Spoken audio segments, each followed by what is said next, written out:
Глава Гагаузии Евгения Гуцул приняла участие в возложении цветов у посольства России в Молдове. Вместе с членами нашей команды сегодня пришли к российскому посольству в Кишиневе, возложили цветы и зажгли свечи в память о каждом погибшем в результате жесткого теракта в Москве.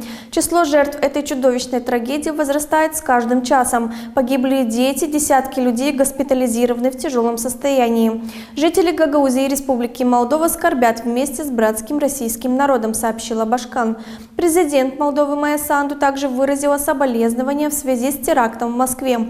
Она опубликовала сообщение на русском языке в своих социальных сетях. «Соболезную всем семьям погибших в террористическом акте в Москве. Молдова осуждает терроризм и любые формы насилия против гражданских лиц, невинных людей. Согласно данным, собранным Министерством иностранных дел, среди жертв нет граждан Молдовы. Мы сопереживаем пострадавшим и всем, кто потерял близких в результате теракта», написала Майя Санду. Напомним, вечером 22 марта в концертном зале Крокус Сити Холл в Москве произошел теракт с последовавшим пожаром, площадь которого составила около 13 тысяч квадратных метров. Стрельбу открыли как минимум 5 человек, одетых в камуфляжные костюмы. По последним официальным данным, в результате теракта погибли не менее 115 человек.